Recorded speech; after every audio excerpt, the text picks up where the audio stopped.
Nice to have you all at Trump International. It's been a great club and a great success, and we appreciate it. Have so many of our members. It's beautiful. It's been an amazing night, and I'll tell you what, I've been in competitions all of my life. There is nothing so exciting as this stuff. Nothing. Winning deals or winning club championships or whatever you want to say, there's nothing like this. It's really exciting stuff and very important. Above all else, it's very, very important. So I want to thank the people of Louisiana and the people of Kentucky. It's been just an amazing relationship. Amazing relationship. And Rand Paul, your senator in Kentucky, fought very, very hard today and for the last number of weeks, fighting us every inch of the way. And we won by quite a few votes. So I'm very, very happy about it. So thank you to Louisiana and thank you to Kentucky. I want to really thank the folks from Maine and from Kansas. We came in second and we really didn't spend very much time. We spent 2 hours in one place and 2.5 hours in the other. And we came in with a strong second. So I want to thank those folks. And I want to congratulate Ted on Maine and on Kansas. And he should do well in Maine because it's very close to Canada. Let's face it. I mean,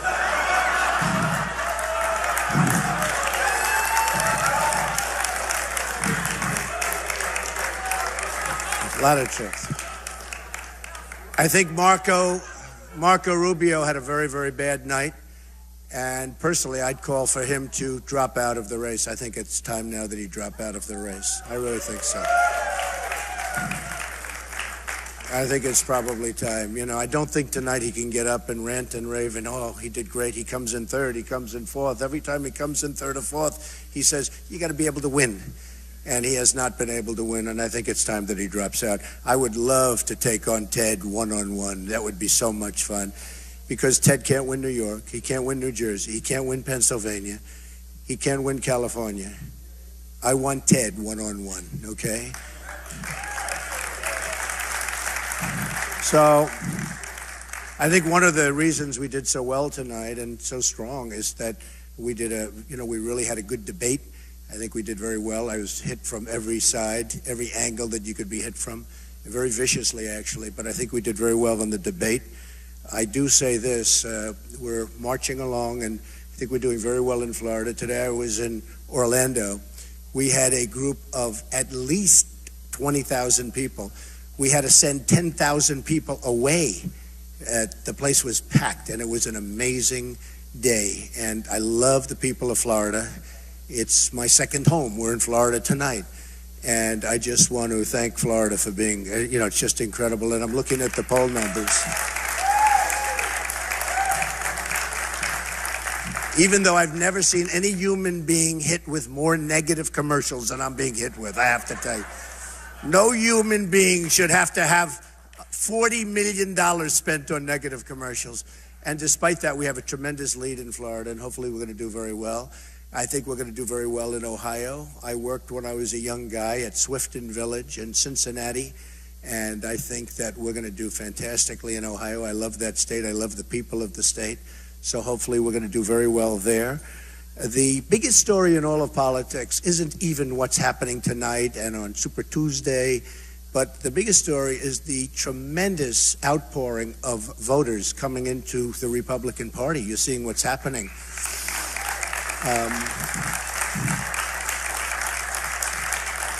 Millions and millions of people are coming in and voting, and they've never seen anything like it before. Actually, they're doing covers on Time magazine because it's a movement. What's happening is a movement, and I'm very honored to say that if I were not involved, that wouldn't be happening. Well, I'm only kidding. Actually, I'm not kidding, but I'll say I'm kidding because I want them to say I'm a nice person.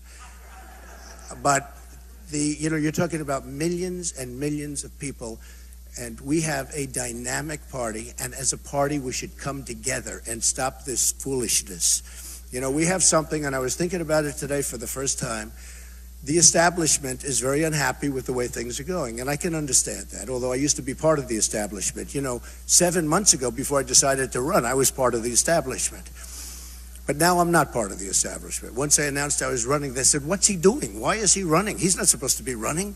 We want people that we can control. We want people that we can give money to, so that if we want something for pharmaceuticals or for electric or for utilities or for lumber or for oil and gas, we have total control over our senator or our congressman. So, you know, I'm self-funding. I'm not taking their money. They have no control. I'm going to do what's right for the American people, and that's very simple. So they're not happy. But I was thinking today, because I love the Republican Party, and I love the conservatives, and I love a lot of people that are very good friends of mine. And I've been a member for a long time. But today I was thinking, for the first time, really thinking about this. We lost a great man, Justice Scalia. He needs to be replaced, and you can only replace him with somebody truly great. He can never be replaced. He was really something. A very, very good friend of my sister, who's a federal judge and on the Court of Appeals, and highly respected. And that was totally unexpected. It just shows what happens, totally unexpected. So we have a situation where they're now saying, well, maybe we're not going to be able to beat Trump the normal way, so we'll run a third-party candidate. And maybe we can't get on all the states. We'll do enough that it's impossible for Donald Trump to win. And I'm saying, what are they doing? Because we're going to appoint a conservative, great judge, high intellect, very conservative, something that will make the people in the Republican Party very happy, someone that will make the people very happy. If they run a third party or an independent party, if they do that, it will make it impossible for the Republican candidate, on the assumption it's me or anybody, to win. If that means losing, that means that Hillary Clinton, who should not be allowed to run because of what she did with the emails, should not be allowed to run. But on the assumption that they did that, it would be impossible for the Republican to win. And obviously the independent or third party could not win. So the Democrats would have an absolute free run. Probably you wouldn't even campaign because it would be impossible to win. And what does that mean? That means that automatically they are going to appoint very, very, very liberal judges. And all of this time that the Republicans are fighting, saying that we don't want President Obama to appoint the judge, it's not going to matter, because the new president, who would be a Democrat, will appoint the judge, so it no longer matters. And you're probably talking about, because it just seems to be, the appointment of 3, 4, or 5 Supreme Court judges. And you got to start thinking about that, folks, because anybody that does a third party, that's what it's going to mean. Very simple. It guarantees, 100% guarantees the election of the Democrat. That means the appointment of Supreme Court judges, 3, 4, or 5. That is a total wipeout for conservatives and for Republicans. So start thinking about that. Start thinking about it. This was just an exciting time. I'm having a lot of fun. I have to tell you that Ted, I was watching him, and congratulations on the 2 states, Ted, but he was saying that Donald Trump has a ceiling of 35 to 40%. Well, CNN just came out with a poll 2 days ago that said I have 49% compared to his 15%. So I guess it's not 40. I mean, I have a 49% number. Some of the polls are showing over 50%, and I don't even think they're accurate. I've won many polls, as you know, against Hillary Clinton directly, and I'm the only one that's going to beat her, if she's allowed to run. I'm the only one that's going to beat her. And the only one, remember that. And I am the one person, trust me, that she does not want to run against. Now, we only had one little skirmish, and that was 4 weeks ago, and that was not pleasant for her and Bill. But I'm the one person. And you know, I'm really ashamed of the press because they got it wrong. They didn't give me any credit when she went like this. Do you remember when she was beating Bernie easily? And then 4 weeks ago, all of a sudden, Bernie was doing great. You know why? because she went down. You know why? Because of my skirmish. And I got no credit. Please give me some credit for that, okay?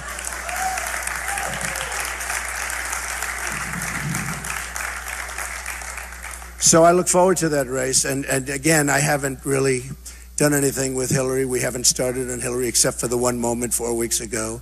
But I think we're going to have something that's really great. You know, I heard Hillary today, and I watched her statement tonight. And her statement is, make America whole. That's a terrible statement. Make America whole. I think she means we're in a hole, we're in a deep hole, and we're trying to dig our way out. We owe $19 trillion. And if that's the kind of promotional ability we have on the other side, our country's in big trouble. Make America whole. No, make America great again. That's what mine is. Make America great again. Okay? So, again, this has been a very exciting evening. And again, I just have to thank the people of Louisiana, the people of Kentucky. You're amazing, and I will never, ever forget it. I was in Louisiana last night, and we had a group of people in an airplane hangar, this massive hangar, and you couldn't even get them in. This was a seriously big hangar for very, very big planes. And I landed, got out, walked into the hangar. There were thousands and thousands of people. And it was incredible. And the same thing a few days ago in Kentucky. We had a rally that was incredible. And today's rally in Orlando, Florida, was nobody's seen anything like it. And they're writing about it. They're saying they've never seen anything like it. In the history of politics in this country, they have never seen anything like it. And it was so reported even in the New York Times today on the front page. People have never, ever seen anything like it in the history of politics in the United States. It's a movement. So I just want to thank all of my friends, all of my members, all of my everything. You have been so supportive, so great, and you're very, very special people. Thank you. And with that, if you'd like, you know the press is among the most dishonest people ever created by God. So I would love to take a few questions from these dishonest people. Go ahead, press. Go. John Scarpa, everybody.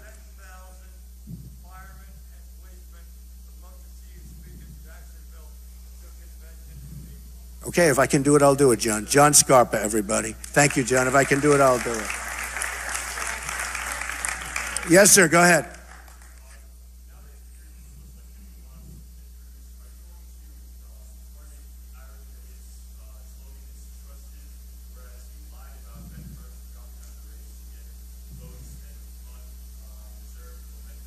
I love you as a reporter. Where are you? Where have you been?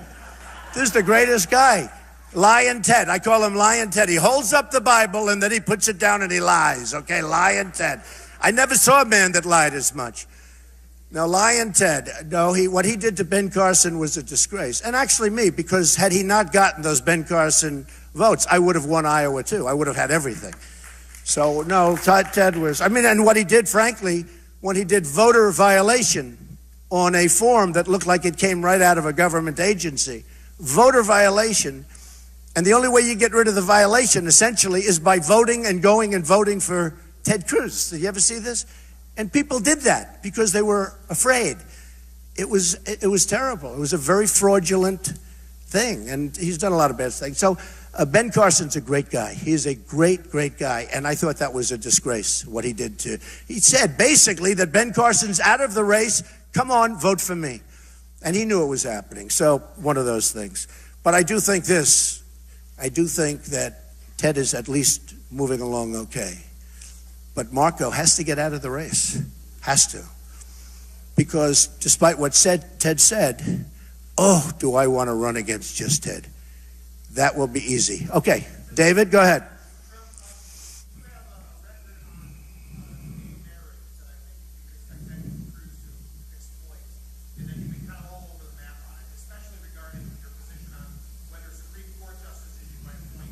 Yeah.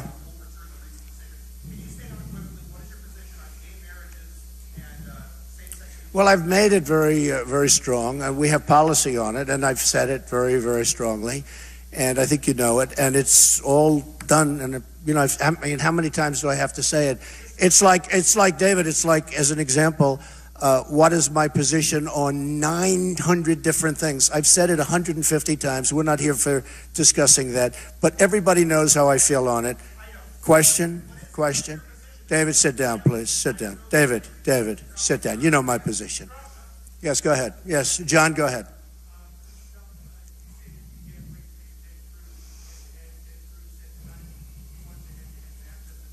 It's what it should be, because we're the only two that are winning.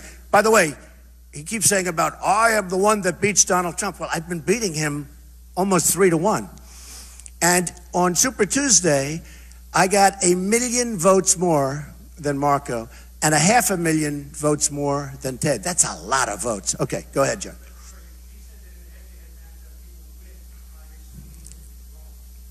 Oh, he'll not win. No, he's not going to win. He's not going to win. And he's not going to win. You know what? He can't win.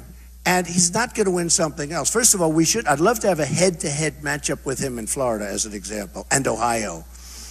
But in New York, he's not going to get very many votes. In New Jersey, in Pennsylvania, in Ohio, he's just not going to get very many votes.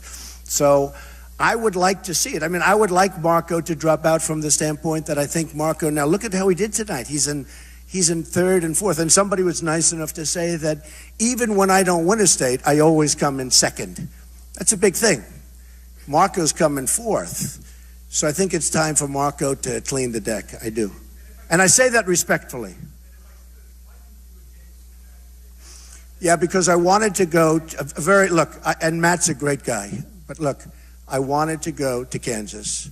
I felt I had an obligation. I did fairly well in Kansas, considering I spent, literally an hour there, a very small time. But I wanted to go to Kansas to campaign. I've been to CPAC from the beginning. I've liked it. I respect the people at CPAC. I respect Matt a great deal. I hated to cancel, but I really am doing something that's very important. The people that are at CPAC, for the most part, aren't campaigning. I'm campaigning to be president. Had I not gone to Kansas this morning, I would not have done as well as I did. I came in second place. So it was a very important thing. John, go ahead. Afraid. I've taken more questions from reporters than any human being maybe that's ever lived. I mean, give me a break. Right. No, I don't care. No, I was hearing Matt say today, and it was very interesting, but I was hearing Matt say I didn't like the format. I would rather speak for 30 minutes, but I hate when you speak for 10 or 15 minutes and then you're interrupted and then you sit down, I've done that. I've done it 3 times now. I would rather speak, but if somebody wants to ask me in the case of Dana or the case of Sean Hannity or I would love to do that. This was simply a fact that I wanted to campaign. And I'm campaigning. Very few people are campaigning. And I'm very happy I did it. And I met a lot of great people in Kansas. Mr. Phil Ruffin, who's one of the most successful people in the United States, really worked hard in Kansas. And I felt I owed it to him and a lot of people to go there this morning. Yes, sir. Yes. Family? Yes.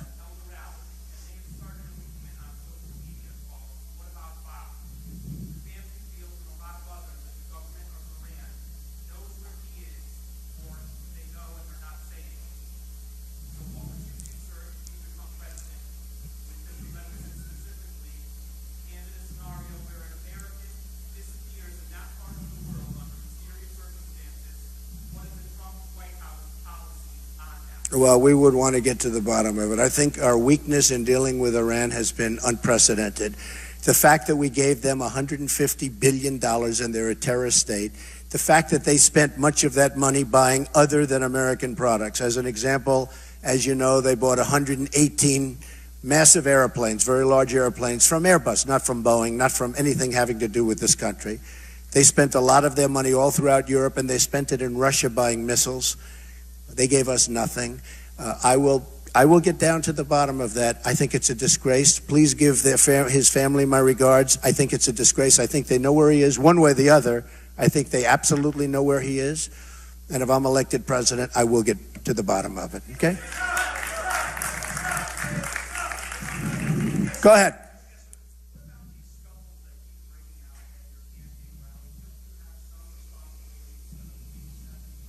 Well, I have nothing to do with it. You know, when you have 25,000 people in a building, you know, today we had to send away so many thousands of people, we couldn't get them in. When you have that many people, if you have 4 or 5 people or 10 people stand up out of 22,000 that are in this building that I'm speaking to, a very great entertainer said, Donald, you're the biggest draw in the world without a guitar, which is a sort of an interesting. I won't tell you that was the great Elton John. I will not tell you that, but somebody did make that statement. When you have that many people, you understand, in a room, and you'll have a couple of, not skirmishes, just a couple of protests, really not skirmishes, and we treat them very gently. You know, 10 years ago, they would have been treated differently. Not by me, but that's the way life is. We treat them very, very gently. And yeah, we had a few protesters today, but very few. I mean, if you look at it as a percentage, we had what? 1/100th of 1% of the people that were in the room. So I watched Bernie Sanders have a protest. He was up at the microphone and 2 young ladies came up and took the microphone away from him. That will never happen with me. He walked meekly to the back of the room, and I said, isn't that pathetic? Isn't that sad?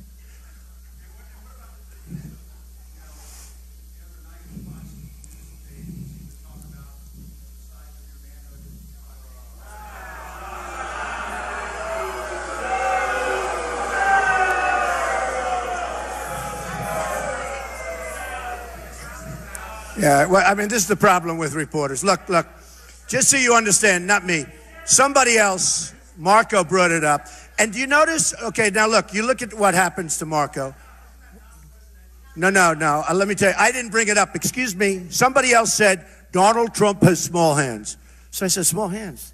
These guys know. I hit a ball 280 yards. Stand up. My club champion. Stand up. Do I hit the ball good? Do I hit it long? Is Trump strong? Huh? So I just simply held up the hands. These are very strong hands, and they're fairly large, actually. But you know what? It was interesting because, and you shouldn't even be bringing this up, to be honest with you, but it was very interesting because the day after he said that, I'm shaking hands with people, and everybody's saying, wow, you have strong hands. You have very big hands. The guy, what happened is Marco just made it up out of nowhere because he's a politician, and politicians lie, and they say bad things, and if you don't call them out for it, you don't. Now, I didn't bring it up. He brought it up, but I finished it. And I'll tell you about Marco. It's very interesting. Marco attacked me viciously a week ago, 2 weeks ago. So far, every person that's attacked me has gone down. Look at his numbers tonight. He cannot hold one of those phony rallies where he did well because he did really badly. Okay? He's not going to stand up tonight and talk about how well he did in Iowa, where he was in 3rd place, and he acted like he won. I agree with Ted on that. But I'd love it to be, but they have to. Here's the story. I would love it to be at a high level.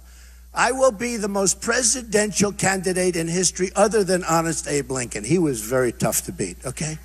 You look at Abe Lincoln, he was serious, right? I will be but when I get attacked by these people at a low level, I have to attack back. I can't stand there. Some people say, you're above it. You should stand there. That's not me. I can't do that. And you know what? I'll never do that for our country either. Yes, go ahead.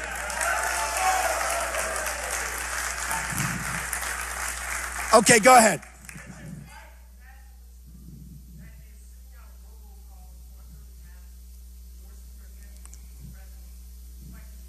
I'm totally denouncing. And any hate group, no good with Donald Trump. Any hate group. I didn't know that, actually. But if you're telling me, I will believe it. I totally denounce, okay?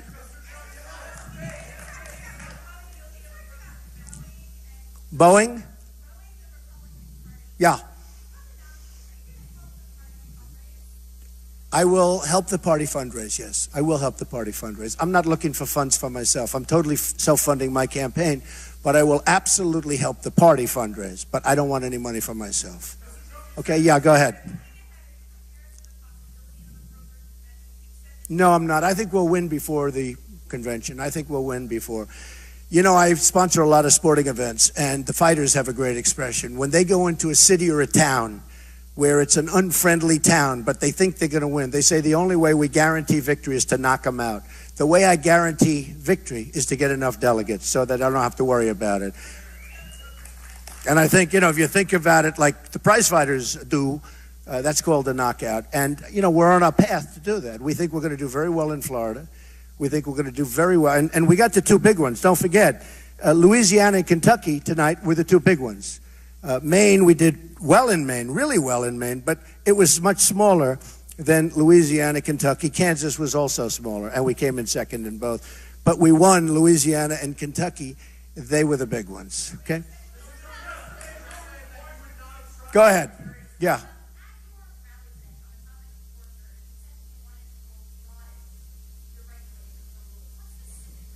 Okay. So the question was asked about waterboarding. And waterboarding is a very, very touchy subject. It was originally asked 2 debates ago to Ted Cruz. And he sort of didn't want any part of that question. And I watched. And I said, wow. And then they looked at me. They said, how do you feel? And I said, I am totally in favor of waterboarding. And if we can, I'd like to do much more than that, okay? Now, just so you understand, we're playing by a different set of rules than ISIS and others, especially in the Middle East. We're playing by a different set of rules. So we have laws and rules and regulations and all of these things, and they have nothing. They chop off people's heads. They drown people in massive steel cages. They drop the cage for 1 hour. They lift it up, and there are 30 dead people. And here we are worried about waterboarding. So here's the story. I will obey the laws, but I will try and get the laws extended. I will try and get the laws broadened, because we should be allowed, because it's very hard to be successful in beating someone when your rules are very soft and their rules are unlimited. They have unlimited, they can do whatever they want to do. And I want to play. Look, we're going to rebuild our military. We're going to knock out ISIS so violently and so fast. They chop off heads. They do things that we haven't seen since medieval times. And we're worried about waterboarding. So here, wait, sit down. Let me just tell you, okay? Excuse me. So I want to stay within the laws, and right now we have the laws. But I want to make those laws stronger so that we can better compete with a vicious group of animals, okay? Okay, yes, go ahead.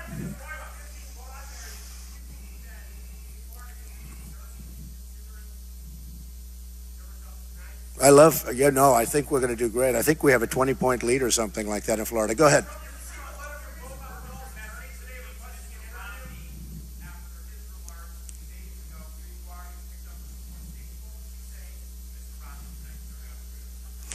Well, look, Mitt Romney was a failed candidate. He was a terrible candidate. He choked. Absolutely choked as bad as I've ever seen, other than Marco when Chris Christie was grilling him. That was a big choke also. I thought he was going to collapse. I was standing right next to him. I was getting ready to hold him up with these very powerful hands, okay? That was a collapse. That was a choke. But Mitt Romney choked. As a candidate, he choked. And he knows how I feel. And when he was thinking of getting into the race 7 months ago, 8 months ago, I said, you cannot let, it's too important. I said, you cannot let Mitt Romney in this race. He's a choker. And through sports, I can tell you, I have some great sportsmen right here. When you see somebody choke, generally speaking, once a choker, always a choker. Now, Mitt Romney gave that election away. That was an election against a failed president that should have been easily won. Mitt Romney didn't work hard. That last month, he disappeared. And say what you want about President Obama. He was on Jay Leno. He was on David Letterman. He was all over the place. And where was Mitt Romney? We're all looking. We're still looking for him. And if he would have devoted the same energy and time to winning the presidency 4 years ago, as he is now on trying to destroy our party and the unity of our party, he would have won that election. And we wouldn't have had the problems that we have right now. So, ladies and gentlemen, I want to thank you all. This has been amazing. It's very exciting. And I look forward to seeing you many times in the near future. Thank you very much. Thank you. Thank you. Thank you very much.